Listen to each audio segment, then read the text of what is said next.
we've been friends for about 6 months, and then he went on holiday with his friend, and then he came back and he said to me that when I come back from my holidays, then we'd talk properly. So then he now said, okay, I really, really like you. I want to ask you out. And he's not just asking you out. I want us to lead to marriage. However, there's something about me that I need to tell you, and that will determine if we move forward or not. So then, in his usual manner, he was still trying to find the right ways to say, then just said, okay, if I can't remember the exact way he said it, but he said something along the lines like, oh, I'm HIV positive. And I was like, oh, is that it? That I know God already told me about it. So yeah, I don't think it's a problem.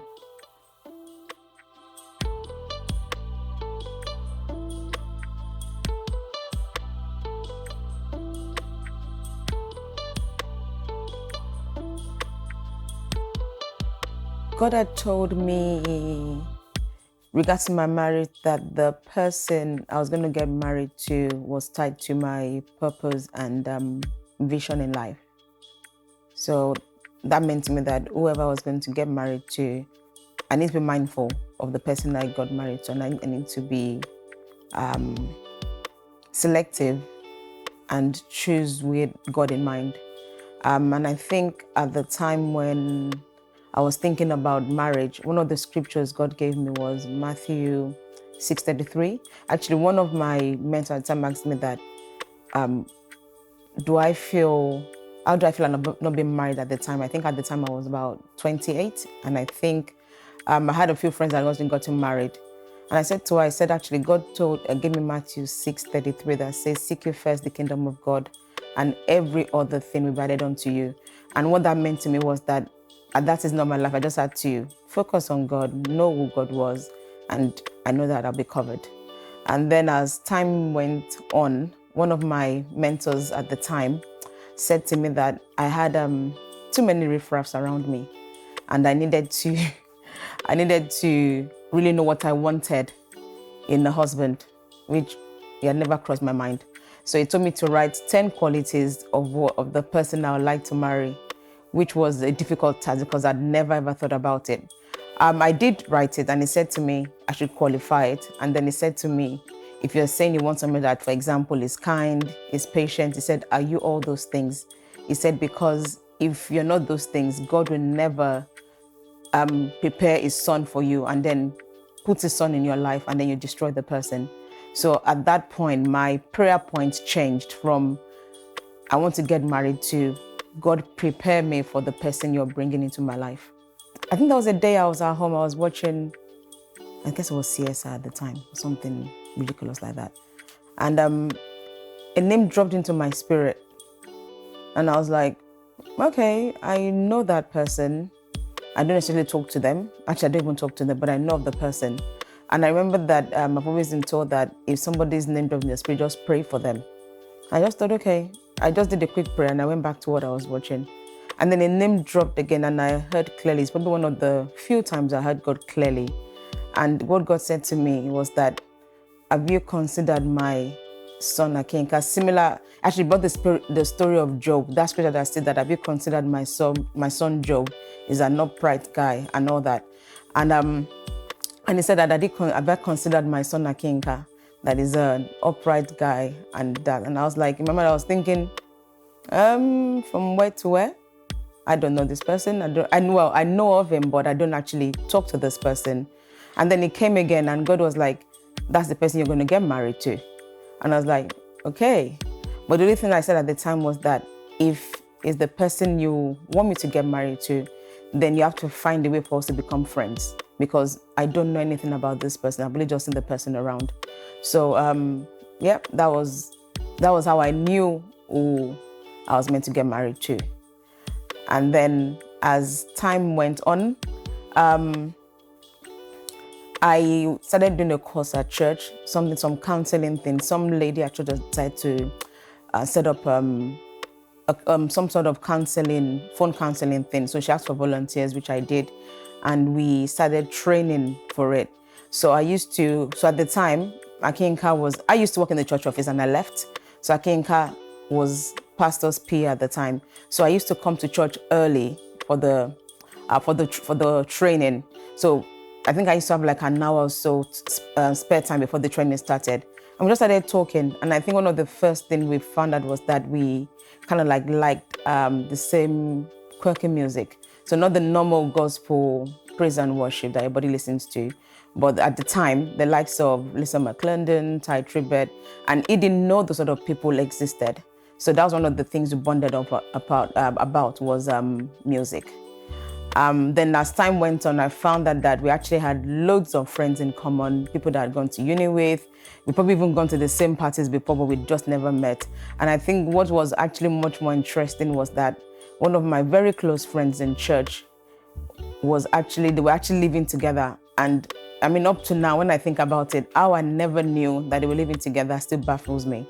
Yeah, so that's how, in a nutshell, I got to know such a person for me. We became friends and we went on from there. God used to speak to me about, funny enough, I don't even know why it just used to cross my mind. He used to talk to me about people with HIV and all that. So then as I kept on praying about it, God just said, oh, Akinka has HIV, and that's what the issue is.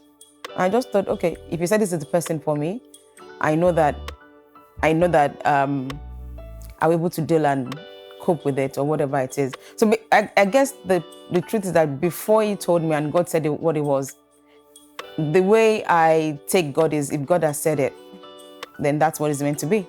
And I just took it as that. This man is good too.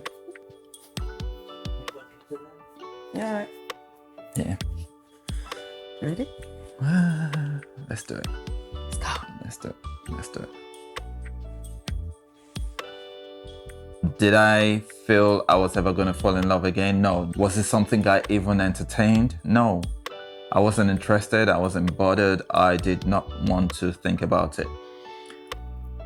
But as faith would have it, as God would have it, yeah.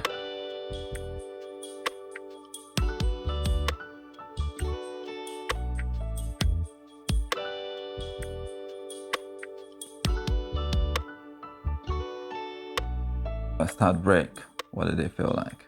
It was painful. It was painful. I mean, it wasn't painful not because I'd not been dumped before or not because I'd not been rejected before, but it was painful this time around because there was the stigma of the HIV. There was the stigma of my experiences when I got the diagnosis that this was going to be the end of my life. I was most definitely afraid. I was most definitely scared of having to... I don't know that I was afraid or scared about rejection, but I think I was more afraid and scared that I had to give a part of me away again. And I did not want a situation where I would give a part of me and it be trampled upon or thrown in a bin. Yeah, so I think I was more scared from that retrospect rather than from a place of rejection. Yeah, so I needed to protect me because there wasn't too many of me that was left.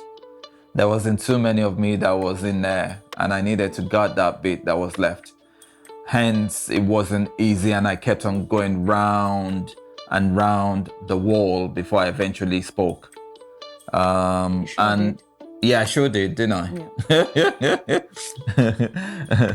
I had loads of parables and loads of proverbs to talk about, but thankfully God went ahead of me because he probably knew, okay, dude, you're not going to do nothing. So he went ahead of me and delivered the message on my behalf. But yeah, change came. I knew it was up to something. I knew God was up to something. Was I bold enough or confident enough to understand, was I even not matured enough to understand what it was he was doing? I don't think so. So when this that we have here presented itself, I wasn't even looking for anybody. I just found a new friend. You know, I found someone who understood my reason of being a Christian.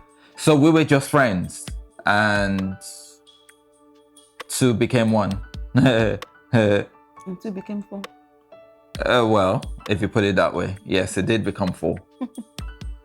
Four happy-go-lucky.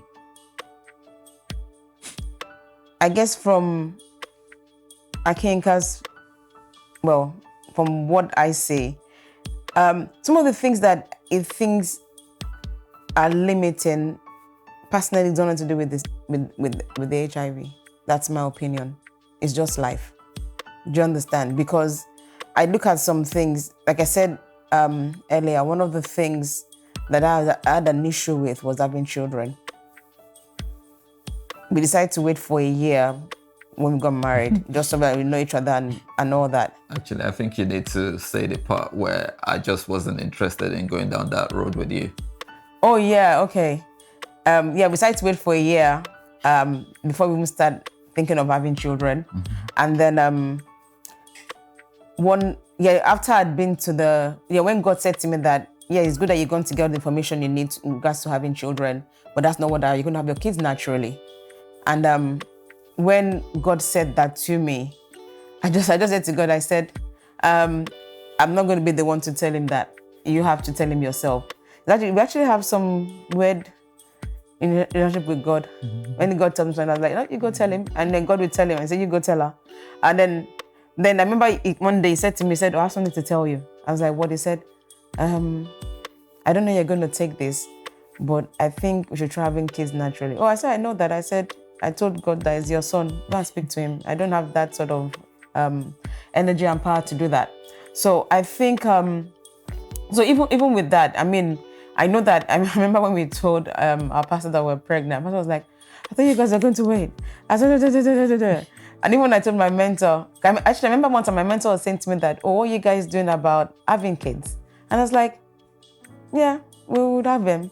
And then I remember he said to me, he said, you know what, one thing I know is that not all naturally born kids are your kids that you can adopt. But at the time, God had said to us, we're having our kids naturally, but I didn't want to say it to anyone, kind of thing. But then we have 2 kids now, HIV free. I don't have HIV. And I remember that with our daughter, which is our first child, when after the 3 months, we had to go into hospital and they did all the checks and they said, oh, everything was fine. And then I remember Kinka was like, and I think he called Pastor. Pastor was like, oh, everything is fine. Then I just stood, I said, everybody order all up. I said, was there a problem? And he was like, yeah, we were worried. I was like, worried at what? He said, oh, maybe I said, God has said, he said, you do this. I said, I've gone to sleep. I've moved on. I'm not thinking of what's happening when the child comes. Maybe people are thinking what's going to happen in month 3.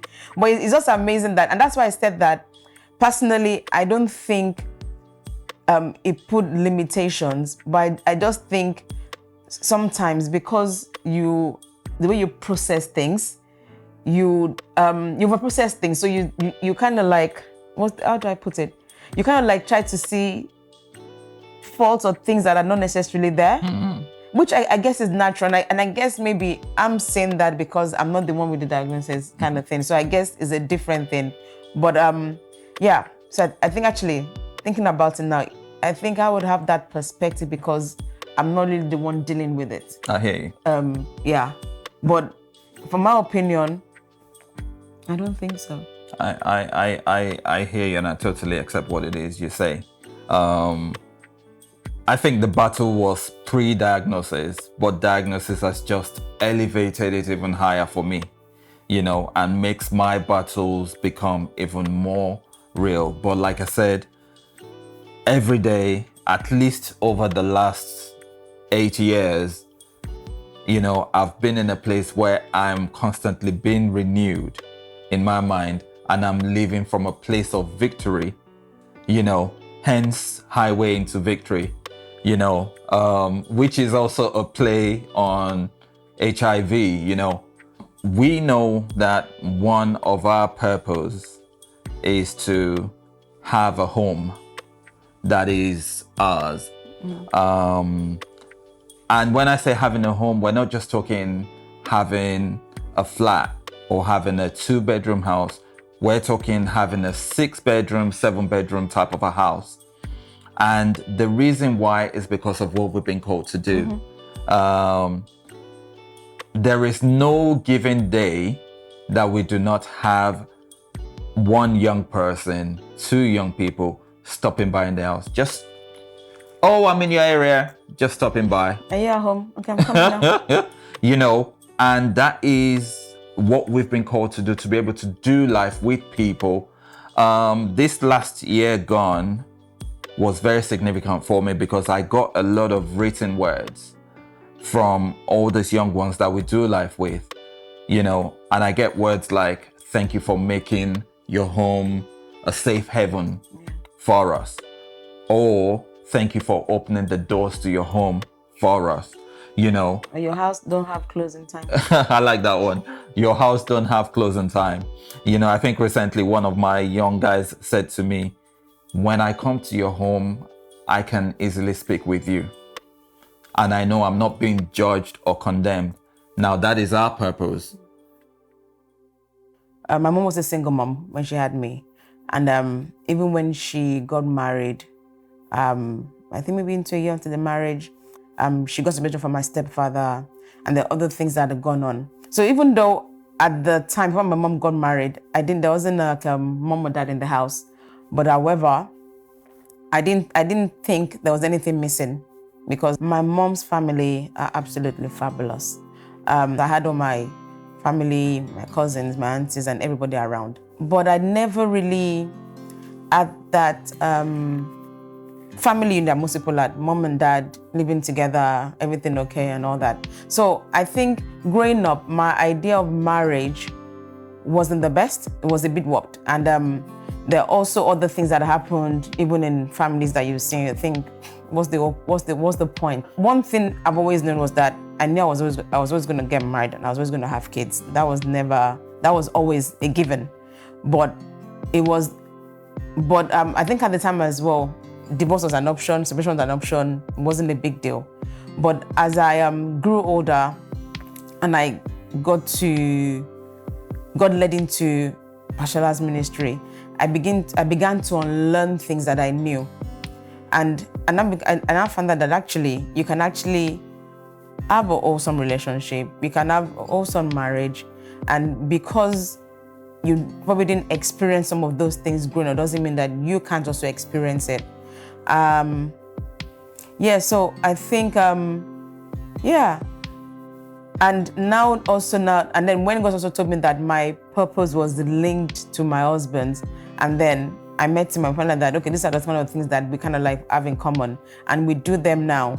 It just, it makes it all worth the while. And I think it also makes it as an example that because you didn't experience those things growing up, doesn't mean that you can't actually, you can't have it. You can. And yes, your faith in God helps.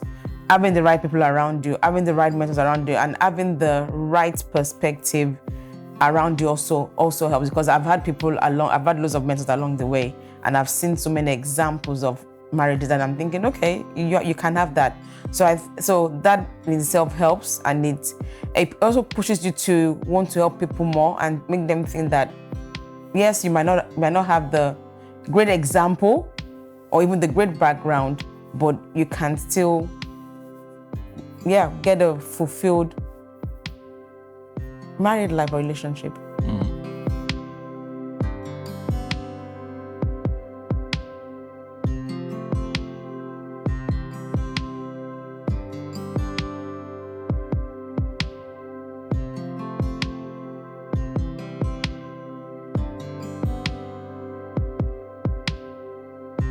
Our joy, our happy place is knowing that that young one succeeds. It's knowing that that young one finds fulfillment. It's knowing that that one that comes to speak with us, either Tony or myself, or maybe to us as a joint union, finds purpose, finds relief, finds whatever it is they need to find when they're having this conversation with us. Yeah, I'm winning the battle every day. Has it stopped? No, but it is significantly been reduced in my dealing and viewing how life is. Yep. Yeah. That right? Mm-hmm. We're good.